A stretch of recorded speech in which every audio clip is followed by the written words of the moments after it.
The discourse around progress and humanity has really heated up. Are we on the right track? What are we doing? Do we even know what we're doing? Maybe modernity was a mistake. Maybe progress itself is the problem. And maybe we should slow it down or stop it or even go backwards. People got skeptical, fearful, doubtful of the very idea of progress in the 20th century. And we allowed that to slow down progress itself, and that was a mistake. My name is Jason Crawford. I'm the founder and president of the Roots of Progress Institute, and I'm writing a book called the Techno-Humanist Manifesto.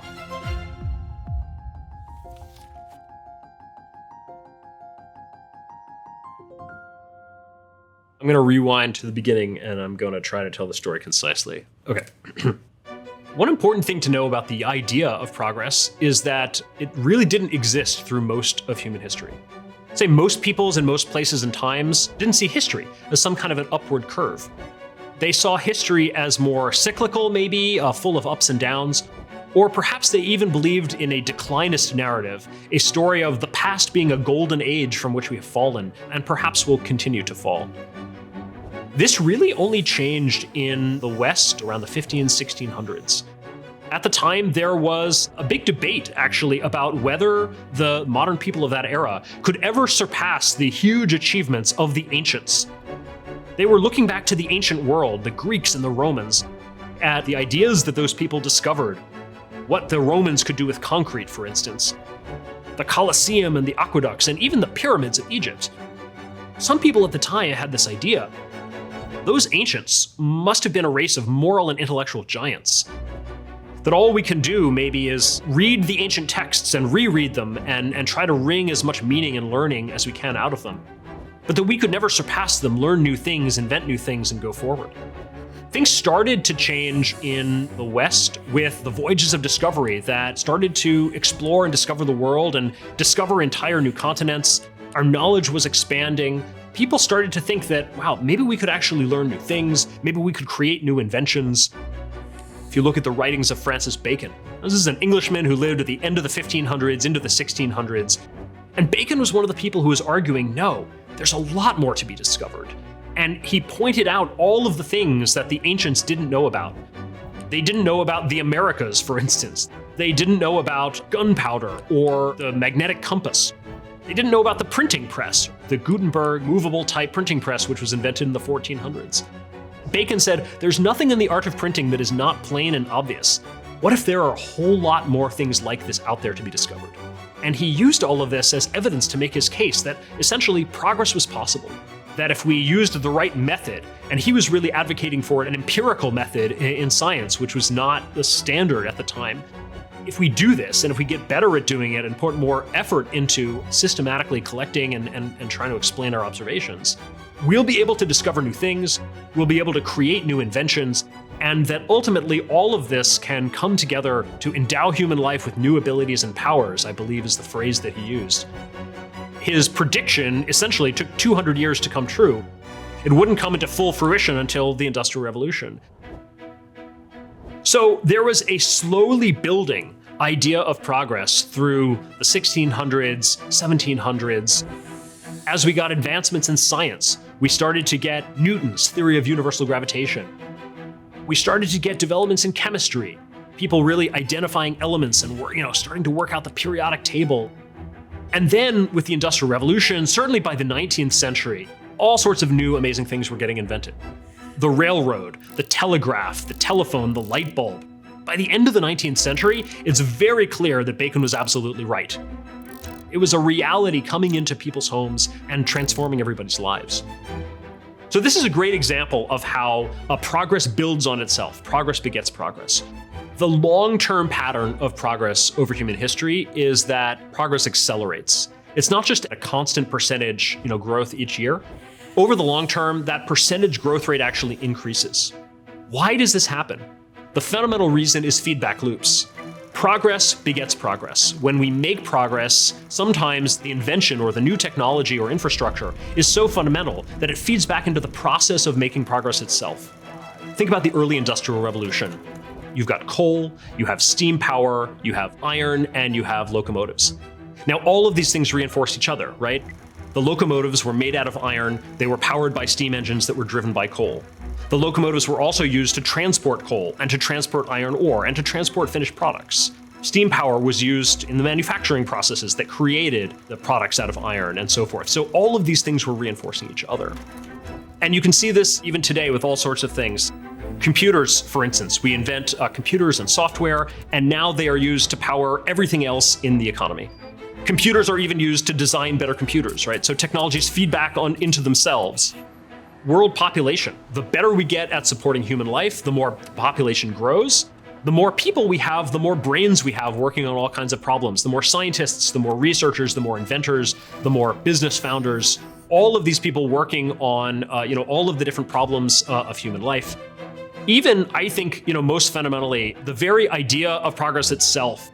There's a virtuous cycle between actually making progress, believing that we can make progress, and then investing in progress motivated on that belief, and then making even more of it. And so that is the accelerating pace of progress. Things move faster today, even on a percentage basis. So by the end of the 19th century, the very beginning of the 20th century, you got this very optimistic period. They really saw industrial progress and technology and invention and science as just this almost unstoppable machine that was just making things better for everyone. There were definitely objections. Don't get me wrong. There were people all through this entire process who didn't see it as such a great thing. All the way from Rousseau in the 1750s, who was, talking about how, he thought that the progress of morals in society was almost inversely proportional to the progress of arts and sciences. And he hadn't even seen the Industrial Revolution yet. So there was a lot of, kind of romantic backlash against all of this science and technology and industry. But for the most part, people saw this as a good thing. And I think those kind of voices of backlash were really in the minority for a very long time. But what happened was people were a little naive about how progress was going and how it was going to go. One, they saw it as kind of automatic and inevitable, as this thing that was just going to definitely unfold and nothing could stop it. They thought that moral progress and social progress would also automatically, inevitably unfold and go hand in hand with progress in science and technology. By the end of the 19th century, people were very optimistic that this new growth of industry and expansion of trade and communication, that all of it was leading to a new era of world peace, an end to war. And of course, they were terribly wrong. The world wars of the 20th century violently shattered those naive illusions. It was clear that technology had not led to an end to war. It had made war all the more terrible and destructive. It had given us machine guns, the chemical weapon, the atomic bomb. We also got a worldwide depression, the rise of totalitarianism around the globe, environmental concerns, right? Concerns about pollution and harms to human health. We ran into concerns about the risks of technology and whether new technology could create new safety hazards. You had these very strong countercultural voices, this kind of romantic backlash against the very idea of progress that said, look, maybe modernity was a mistake. Maybe progress itself is the problem. And maybe we should slow it down or stop it or even go backwards. I think there were some very real questions there. The costs and risks of progress are real. Progress is messy. We're not going to get anywhere, and we're not going to do humanity any favors by denying that, or by claiming that progress is sort of always and everywhere good, or that we don't need to do anything to steer it or to mitigate the problems. We absolutely do. We're only going to create human life and flourishing and well-being if we acknowledge the costs and risks of progress and then step up to actually solve them and to move forward. I do think that we've seen what I hope is a temporary slowdown in scientific, technological, and economic progress over the last roughly 50 years. I didn't believe this at first when I started hearing people talking about it, but the more I looked into the history of progress, the more I realized that I think it's true. We've seen a lot of progress, of course, in information technology, in computers and software. There's really been no slowdown there. But in manufacturing, construction, transportation, energy, all these areas were still using basically the same fundamental technologies that we used in the 1960s and 70s.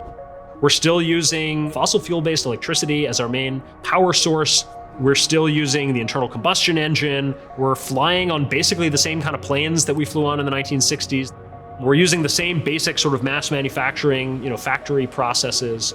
So, all of this stuff it's seen improvements, certainly. It's seen a lot of incremental improvement, cost improvements, safety improvements, but it hasn't seen the kind of massive paradigm shifts that we saw in an earlier period. Consider the period from about 1870 to 1920. So there's a 50-year period that ended 100 years ago. In that time, we saw roughly, by my count, 5 major revolutions in different aspects of the economy. One, we got the invention of the electrical industry, the generator, the electric motor, the electric light bulb. 2, we got the invention of the internal combustion engine and the things that it made possible, the automobile and the airplane. 3, there was a revolution in information technology with telephone and radio. 4, there was a revolution in synthetic chemistry, and we got things like the first synthetic plastics and synthetic fertilizer. And then there was a revolution in public health. We got the germ theory and some of its first applications with better water sanitation, new vaccines, and all these things started to really decrease mortality rates for the first time. So 5 revolutions across the board. If I look at the same period 100 years later, so 1970 to 2020, I count 1 and maybe 2 revolutions. There was definitely a revolution in information technology and computers and the internet, and maybe you could count one in genetic engineering and biology. But again, those areas like energy, manufacturing, transportation, those just have not seen the same fundamental breakthroughs. I think the lesson of the relative slowdown in progress of the last 50 years is that progress is not automatic or inevitable. It doesn't just barrel along. It depends on us. It depends on our choices. It depends on us believing in progress and wanting to continue to invest in it. Each new generation has to sort of pick up that torch of progress and carry it forward. If nobody believes in the future, then nobody's going to build it. The most important thing I believe about the future is that the future can be as well off relative to the present as the present is compared to the past. In 1800, the vast majority of the world lived in extreme poverty. Today, only a small fraction does. We've come such a very long way. We've more than doubled, world life expectancy at birth.